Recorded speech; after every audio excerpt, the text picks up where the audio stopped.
Morning all. I'd like to continue looking at the notion of certain types of pawn structure in relation to the double-edged sword concept. And I think this is a classic example. Let's assume the kings are not even on the board. I just had to put them there to set up this position. This is the isolated queen's pawn. It's the queen's pawn because the queen is there. We called it the isolated queen's pawn, IQP for short. So if you're ever wondering this term IQP. So why is this so important, this structure? In fact, this structure can arise from a large number of openings, and so it's good to be able to play both on the white side and the black side of this position. Now, how is it double-edged? How exactly is it double-edged? To answer this question, well, we can look at, first of all, the positional aspects, and also I think the player aspects is something Kasparov has emphasized. It's to do with the players as well and their strengths for how to really emphasize the assets on both sides. So the positional aspects, let's see. The isolated queen's pawn generally provides a hook onto these key squares, c5 and e5. It's able to support outpost squares, c5 and e5. So in the middle game, white, for example, can have an outpost on e5, a knight, for example, or a knight here. And any attempt, like to play f6 sometimes, is weakening automatically this diagonal, so you'd be looking out for tactics on this diagonal. So that's one aspect that black has to be treading quite carefully. Another aspect is, of course, d5 is a liberating move at any point. Black needs to factor this in, especially if this, again, this diagonal has a bishop here pointing at black's king on g8, which is the usual square. So d5 has to be locked down as well. So the outpost aspects are significant because driving out the outposts on either c5 or e5 is bound to cause weaknesses. If b6 has weaknesses on this diagonal, there's weaknesses potentially on this diagonal.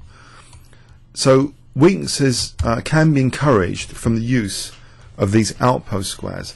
Also, white's often blasting down the c and e files, and sometimes, okay, black might have a pawn here and not somewhere else. But this is quite typical, where both sides share the c file, and white's often got this e file. So what does this imply? Well, it implies, for example, rook lifts to e3. A rook lift to e3 coming down here for an attack.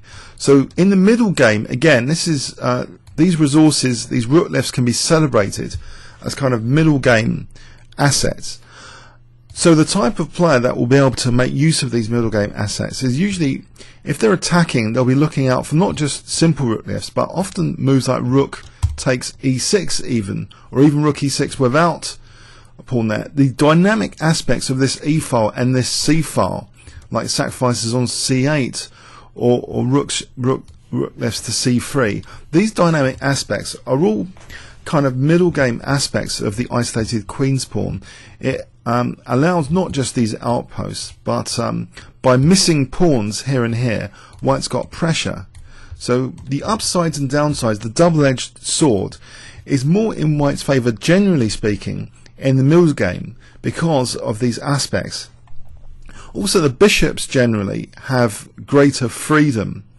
A dark square bishop could be on this diagonal, a light square bishop on this diagonal, but particularly this diagonal is often a source of celebration and creating a battery of bishop and queen to provoke some dark square weaknesses which could later lead to black's downfall.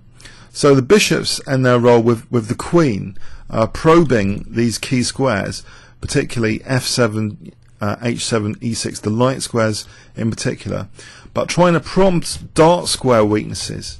These are recurrent themes in the middle game surrounding the isolated queen's pawn in the end game. Sorry, in the middle game.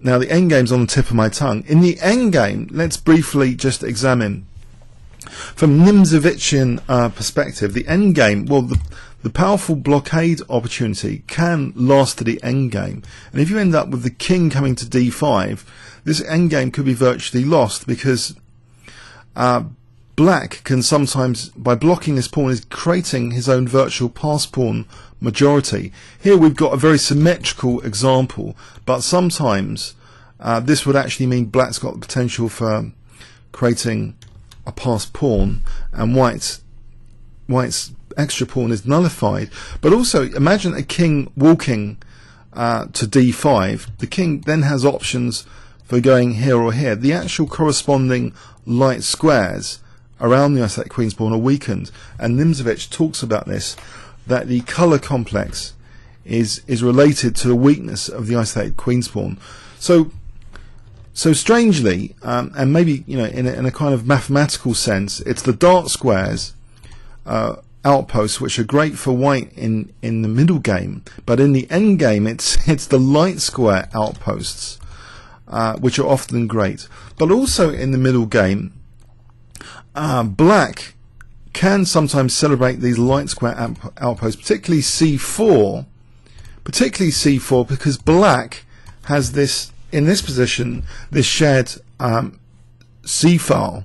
So sometimes taking a knight on c3, encouraging this pawn here, means that the c4 square is particularly good as a blockade, and to turn the isolated queen's pawn into a bad version of hanging pawns, where c4 and also these light squares can be exploited. So sometimes even in the middle game, the corresponding light square weaknesses that this isolated queen pawn implies can be a problem for white. And even in the middle game, sometimes the actual light square complex can even go to white's king if black fianchettos a bishop. So the light squares are a problem for white, even potentially in the middle game, but also in the end game. Now the blockading aspects are also key. If the pawn's blockaded and there's no kind of attacking prospects on the king, then this can lead to gradual counterplay reduction from white and for white. So white can have a lifeless position if this pawn is successfully blockaded, and for example black can start doubling rooks and maybe coming down this c-file. So the isolated queen's pawn has this double-edgedness, is really the middle game and the end game, and it's not enough, I think, to just consider that. The types of players who will really exploit the dynamic trump cards which the isolated queen's pawn give are those looking out for the attacks and sacrificing, like Tao would like this structure with white, or Botvinnik. They've demonstrated time and time again, both sides, being able to play both sides. But Botvinnik, you expect more on the black side in the endgame, strategically, with the blockade, with the light squares weakened, the entry points, or the transition to a structure like this, where c4 can be celebrated, and you've got an isolated pawn here. These are important strategically for black in the endgame.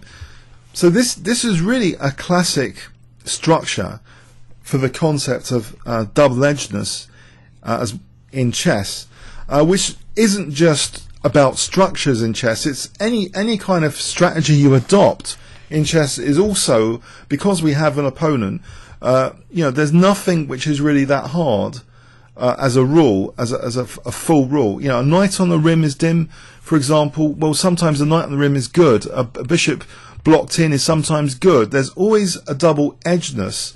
But when it comes to structures in chess, this must be one of the most classic structures for demonstrating the concept clearly of double-edgedness in chess, how both sides can potentially lose this position. And the style of the players, it's what they're looking out for in the position, how they use the opportunities afforded that both sides have here. It's the skill of the players which will really emphasize the trump cards. So those prepared to be looking out all the time for sacrificing on the white side, or creating batteries or rook lifts, they're going to be scoring quite a lot in the middle game. In the end game, those players who are keeping the blockades, looking out for the transitions, coming down the c-file, maybe using a minority attack or something, structurally they're looking for all the structural opportunities which could also transition from this position, but also the invasion points and the light squares which can be glided down or used even in the middle game sometimes as well, down this diagonal, but the light squares are a bit weaker. So the isolated queen's pawn is a classic thing to study from both sides, and yeah, is a major example of the notion of double-edged sword in chess. So I thought specifically on this structure, I thought this video might be useful. Comments or questions on YouTube, and I'll try and put examples of game annotations where I've mentioned the IQP in specific games so you can see both sides. So look out in the description of this video for examples for both sides. Okay, comments or questions on YouTube. Thanks very much.